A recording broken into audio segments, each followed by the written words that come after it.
અરે શું ફેરો કરે છે ગોળ ગોળ આખો દિવસ હાથમાં? શું છે તો આવ્યો એમ? બોલ કાલે છે ને હું સિલ્વર સ્ક્રીનમાં મૂવી જોવા ગયો હતો. પછી એમાં છે ને એવું થયું કે મૂવી 10 મિનિટ લેટ હતું. કેમ લેટ હતું? એનું કારણ મને નથી ખબર હવે. ના હોય પછી એમાં છે ને ત્યાં અમે ગ્રુપમાં બેઠા હતા. પછી ત્યાં છે ને છોકરીઓનું ગ્રુપ આવ્યું. મારી નજર તો છોકરીઓ પર. છોકરીઓ પછી અલા પણ પછી શું થયું? કાલે તો સીન થયો. કેમ છોકરીઓનો ધંધો શું તને તો ખબર છે ને? મોબાઈલ કાઢીને એને ફોટા પાડવાનું ચાલુ કર્યું. એટલે ફોટા તો પાડ્યા પણ કેવા? આમ મોબાઈલ લીધો ને પછી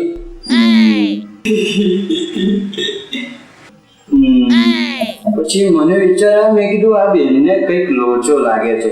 મેં કીધું હશે કાંઈ. પછી આમ કરીને અને પછી તો બે વાતે એમ કરીને ફોટા પડાવ્યો અને અવાજ આવેલા અને પછી તો એના ગ્રુપની બધી જ છોકરીઓએ ફોટા પડાવવાનું ચાલુ કર્યું. બધી આમ કરે. ના હોય મને લાગ્યું કે ચોક્કસ આજે રાજુભાઈ તેના સમોસા ખાઈને આવી છે. અને પછી યાર શું કરું, મારથી તો ન રહેવાયું. તો પછી છે ને મેં તો રાડું પાડી. મેં કીધું જો બેન પાછળ છે ને જાહેર શૌચાલયની વ્યવસ્થા છે. પછી શું એ બધા મારી આમ ઘૂરીને જોતા હતા. અરે યાર શું જવા દે ને યાર.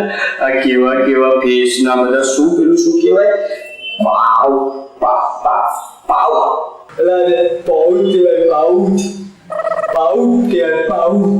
અચ્છા હવે જે હોય પછી શું થયું? જોજે આટલી બધી આપણે રામાયણ કરીને પણ આ લોકો શેર બી નહીં કરે, લાઈક બી નહીં કરે અને કોમેન્ટ પણ નહીં કરે. સબસ્ક્રાઇબ બી નહીં કરે. સબસ્ક્રાઇબ બી કરજો. સો સેડ.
Sokaltı, sokayım.